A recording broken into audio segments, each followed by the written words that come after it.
Kemudian Amunhotep mengangkat Yusarsif sebagai orang kepercayaan Amunhotep yang membuat para pendeta merasa sangat kalah di hadapan semua orang. Kembali ke istana, Amunhotep mempertanyakan siapa orang yang tepat untuk menangani masa paceklik dan krisis yang akan dialami oleh Mesir nanti. Salah satu pembesar mengatakan bahwa orang itu adalah Putifar. Di tengah perdebatan itu, malaikat Jibril datang kepada Yusarsif dan mengatakan jika Yusuflah yang harus memiliki tugas berat ini. Allah berkehendak untuk memberikan Yusuf kekuasaan di Mesir. Dan mulai pada hari itu juga Amunhotep mengangkat Yusarsif sebagai bendahara dan penanggung jawab pertanian Mesir di istana. Sebelum menutup jamuan itu, Amunhotep akan mengabulkan permintaan Yusarsif yang ia minta saat itu juga. Yusarsif langsung meminta dua permintaan kepada Amunhotep, bahwa yang pertama dia meminta untuk membebaskan para wanita bangsawan dari penjara, dan yang kedua membebaskan semua tahanan yang ada di penjara Zawira. Amunhotep lalu menyuruh agar Yusarsif segera membebaskan mereka karena sekarang Yusarsif sudah berwenang mengeluarkan perintah di Mesir.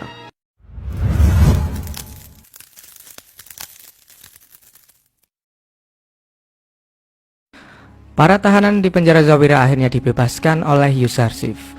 Pada awalnya mereka kebingungan apa penyebab mereka tiba-tiba dibebaskan dari penjara. Tapi setelah mengetahui bahwa yang membebaskan mereka adalah Yusarsif, sang konsultan penguasa Mesir, mereka langsung kegirangan dan sangat bergembira. Yusarsif!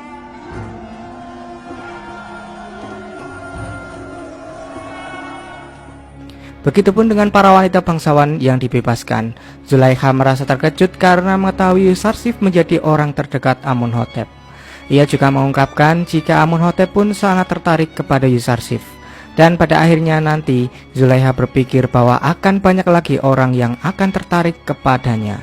Seluruh warga Mesir mulai membicarakan Yusarsif yang telah mengalahkan adik Mahu dan Dewa Amun di istana.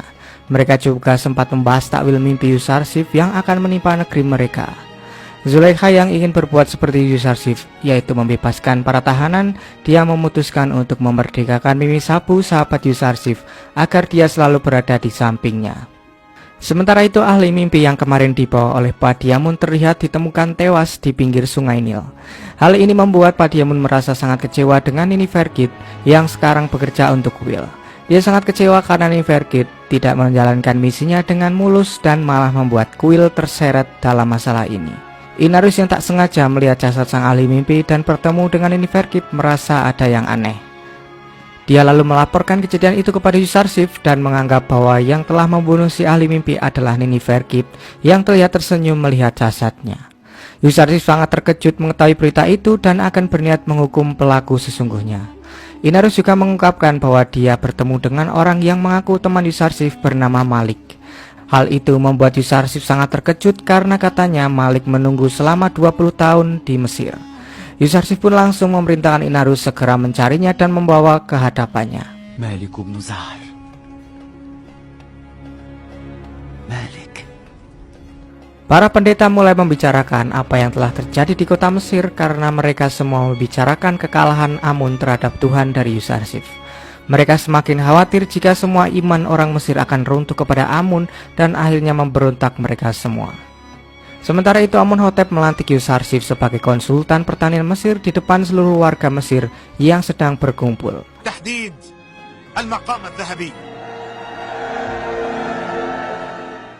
Yusarsif langsung mengatakan semua rencananya untuk mengatasi masa subur dan masa paceklik Mesir kepada semua warga. Seluruh warga harus menanam gandum dan menyerahkannya kepada pemerintah Mesir nantinya, karena seluruh tanah Mesir ini adalah milik Amunhotep. Namun nantinya gandum itu akan dikembalikan ke mereka setelah itu. Yusarsif menyuruh mereka menyerahkan kepada pemerintah Mesir karena pemerintah yang akan menyimpan gandum itu.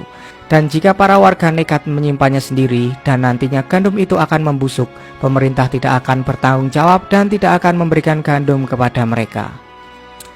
Terlihat juga para pendeta kuil ada di tengah-tengah kerumunan warga untuk menghasut agar tidak menuruti perintah Yusarsif itu. Namun apalah daya, perkataan para pendeta itu seolah-olah didengar oleh Yusarsif yang langsung dijawab olehnya. Semua warga pun menjadi semakin percaya kepada perkataan Yusarsif dan akan mengikuti peraturan pemerintah nantinya. Zulaikha yang hadir di sana pun semakin mengakui jika Yusarsif memang pantas untuk ditinggikan posisinya karena memiliki kecerdasan yang luar biasa sejak ia masih kecil. حكم لأخذتم القرارات الحازمة، وما على الناس عنده فلن يبالوا ويكترثوا. أجاب على سؤالك. إن كان بمقدورنا ادخار ما زرعناه.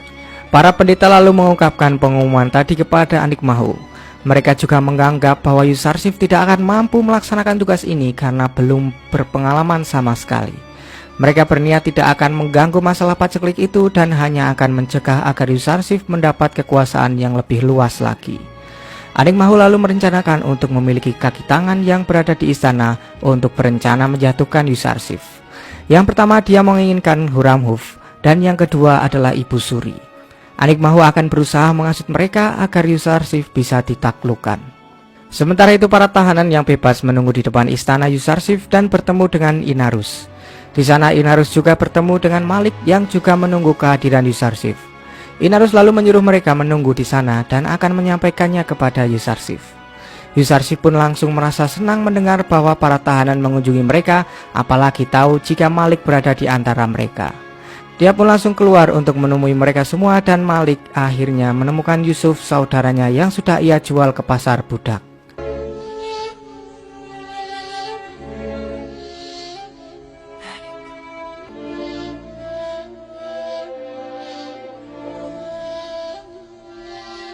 Malik merasa sangat bersalah karena telah menjual utusan Allah di pasar budak saat itu. Tapi Yusarsif mengatakan jika Malik tidak menjualnya, maka dia tidak akan menjadi seperti sekarang. Yusarsif lalu teringat dengan perkataan malaikat Jibril yang mengatakan bahwa dia membutuhkan banyak teman untuk menjalankan risalahnya. Akhirnya dia mengajak semua tahanan dan Malik untuk membantunya menjalankan risalahnya di Mesir. Para tahanan pun sangat siap untuk mengabdi kepada Yusarsif dan akan selalu berada di sisinya seumur hidup mereka. Yusarsif langsung mengajak mereka untuk masuk ke istana dan memberikan mereka pakaian yang layak untuk dipakai. Saat di dalam, Yusarsif juga kedatangan Mimi Sabu, sahabat kecilnya, yang mengungkapkan bahwa dia sudah dimerdekakan oleh Zulaikha dan akan mengikutinya mulai dari sekarang. Mereka sangat merasa aneh karena biasanya Zulaikha memenjarakan orang, tapi sekarang dia malah membebaskan seseorang. Yusarsif pun berdoa agar Zulaikha bisa bebas dari penjara dirinya sendiri setelah ini. Setelah itu Inarus mengabarkan bahwa seorang pendeta menemui Huramhuf di istana dan curiga jika mereka akan menghasut Huramhuf nantinya. Yusarsif langsung menyuruh agar Inarus tetap mengawasi pendeta itu agar tahu siapa lagi antek-antek kuil Amun yang membahayakan pemerintah Mesir.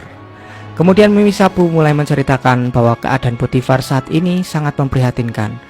Dia sakit berat karena selalu mengingat kezoliman kepada Yusarsif. Sementara itu Huramhuf yang datang ke kuil Amun mulai dihasut oleh Anik Mahu yang mengatakan bahwa Yusarsif adalah orang asing yang tidak pantas untuk menjadi pembesar di Mesir. Dia juga tidak mengakui Dewa Amun sebagai sesembahannya. Anik Mahu juga berkata bahwa mungkin saja Yusarsif nanti akan mengambil alih kedudukan yang dimiliki oleh Amunhotep. Maka dari itu Anik Mahu menyarankan agar Huramhuf melawan Yusarsif sebelum itu semua terjadi. Akan tetapi Huramhuf tidak akan menentang Yusarsif jika dia tidak mengkhianati Amunhotep sama sekali. Karena Huramhuf sangat setia terhadap Amunhotep dan akan mengikuti semua perintahnya. Sementara itu Potifar yang sedang sakit-sakitan merasa bahwa yang bisa menenangkannya saat ini hanyalah Yusarsif. Tapi sayang dia telah kehilangan Yusarsif gara-gara ulah dari Zulaikha. Inarus kembali memergoki pendeta Apuki yang menuju ke ruangan Ibu Suri. Yusarsif lalu berpikir bahwa Ibu Suri pasti akan dihasut oleh kuil dan akan berusaha melengsarkannya dari posisi saat ini, karena Yusarsif tahu jika kuil tidak menyukai Yusarsif ikut campur dalam urusan pemerintah Mesir.